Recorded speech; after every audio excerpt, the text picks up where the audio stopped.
we're live with the boys, and today I thought it'd be perfect opportunity to talk about why you shouldn't worry. So, me and Max going to UCSD, we got a whole bunch of assignments to do all the time. All the time. Joe goes to the community college. He had an assignment due yesterday. At midnight. And guess Dude, what? at 11:59, I started 6 assignments at 11. Yeah, he did. All done by 11:40. And then he was trying to quote it to me earlier because he thought I was worrying. I was a little stressful because it says in Matthew 6, "Do not worry about tomorrow, for tomorrow has enough worry of its own." But also, you know what else? Dude, What? Ray told me this. Ray actually told me this. That one of his high school teachers said you'll always make time for anything, right? Yeah, so I had a high school teacher, his name Mr. Williamson. I come into class and, I want to do a lot of things. I want to play sports, all these different things going on in the day. And I go into class and I say, there's never enough time to do everything that I want to do. And he looks at me and he says, you know what, Ray, there's always enough time. There's always enough time. You just got to make it. And I thought that's true because if you're diligent enough, then you could wake up early, put in that.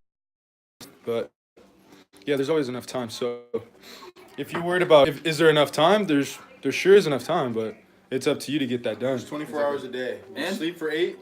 You work for 8. You work for 8. That means Leisure you have for 8. 8 hours to do whatever you want. There always is. I added up my time, dude. I did this. Look, I added up. Rachel commented, go Williamson. I added my total amount of class hours plus hours of. You know what it came out to for the whole week? 25. 24 hours, dude. That means, what am I doing with the other 6 days? You need to do something. You know what I'm saying? Yeah. And always, and a lot of teachers say you can't procrastinate or else you won't write up a good paper.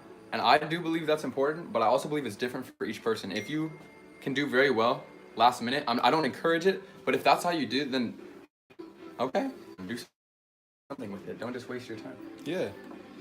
Yeah, like what are we doing right now? We need to go do something. We're bonding. We're informing. We're We're loving. drinking. Let me ask. We're Why fellowshipping. why do you think people worry? Why do you think people get anxious, whether it be school or just I know about why I do. different life problems? Why do you think people get worried? What is the main reason, the cause of it? No, I can't say why, but I know why I worry. It's because when I worry, I can verbalize, and it makes me feel comfortable. No, like I don't have to keep it in my own head. That's So I'll true. say like I have to do this, I have to do this. So other people, I'm not trying to bring them down, but I like when other people know what's going on, so it's not just all in my head. But I actually think that sometimes it's important to not put that on other people and just take it to God, and not even think about that. Change. What do you think? That's true. I mean, I feel more comfortable when I realize it's people, and hoping maybe that it goes back- in that stress, but Very first vlog, when we said thriving in the uncomfortable. It's comfortable to say it out loud to others, but it's uncomfortable when you just keep it to yourself. But it's actually can build personally.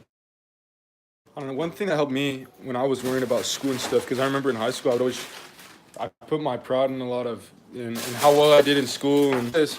So one thing that got me through was in 7th grade I had a teacher, Mr. King, and we were talking about Buddhism. We were talking about world religions. He says to me in Buddhism they believe time is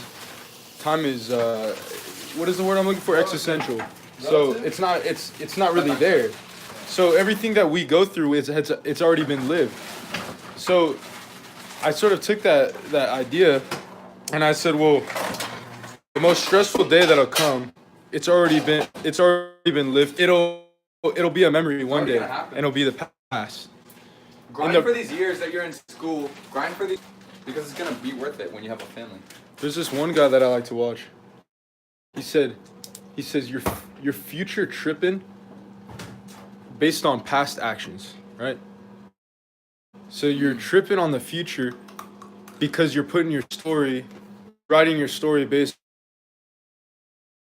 You're thinking about the That's future essential. too much because of all the things and you're writing that story. You're already putting yourself in that box. People Based get on stuck in the past and live in the future. To live in the present moment. Take every day one step at a time, and there's no need to worry. And live in the moment. this book by Carl Lentz called Own the Moment, and it's about not constantly looking to YouTube, actually class, thinking of joy where you're at. Wow, it's beautiful outside. Create this, actually owning the moment you're in and not. So let me ask, how does that with planning? People say, you know, it's already if you stay ready, you don't have to get ready. Well, you have to have a plan, right? What I do is when I have a week coming up, I look for the whole week. I either write it down or go through my head what I have to do each day for the week. Once I've done that once, then I only look at the next day that I have planned out.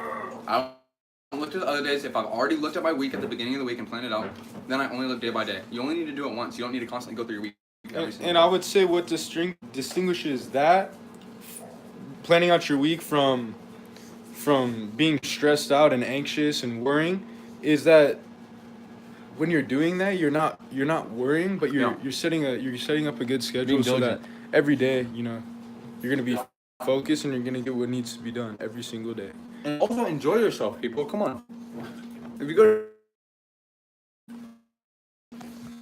to work, they don't enjoy their life during college. It's college. At least for college, from a college perspective, you need to enjoy. That's true. That's why we adventured this for a 3-day weekend. We didn't just with the boys, you know. What's up? You met my brother. Yeah, it's been fun. We're drinking some Mexican hot chocolate, you know, that really milky, sweet goodness. That's like cold. That's what she said. It's so good. Watching a little bit of Zoe 101, you know, it's always a good day when you're watching Zoe 101 marathons on Teen Nick. We're just living, you know, just here with the boys, just And also, you know, repping that Jesus merch. we want your guys' comments. Can you see Jesus? Look at it. Go down. Bang. Look at the back. Jesus is coming back. World tour. Second coming, boys. Every country in the world is coming back. Here's my Stay ready. here's my question for you, totally unrelated to what we've been talking about. Comment down below. Who would win in a 2-on-2 basketball game? Kyrie Irving and Giannis Antetokounmpo, or who did I play as? Anthony Davis and Westbrook. No. Oh, or as Russell Westbrook and James Harden. Who would win in 2-on-2? Comment below. Ray, what do you think? I don't know basketball. I don't watch basketball. Giannis or Kyrie? Dude, I like No, Kyrie. Giannis. Beard. Giannis and Kyrie or James Harden and Russell Westbrook? I hate James Harden. Exactly. Get out of And here. Westbrook, dude. Westbrook is Exactly. freaking poop. Westbrook's good. Dude. Let me just He's energized, but dude, I don't like his charisma. Who would win? Lack of charisma. Who would win? rather. Giannis? Because I was playing something. Giannis and De'Aaron Fox, or LeBron James and Lonzo? Dude, Lonzo's Giannis pretty and good. De'Aaron Fox. What about Embiid? Remember we saw met Embiid him. at we We saw almost met him. we saw Embiid at Santa Monica. I We have it followed on him my, like scum. stories still. We followed Embiid like scum, and then 7 foot. what? His security was freaked His out security. like His The security. Kings played today. because there was so At many 4:30. people following him. Do you think they won? I don't know. That means. Oh, Mexican hot chocolate's freaking fire, dude. Not over yet. Just Oh, ask not Siri. over yet. All right, I think that.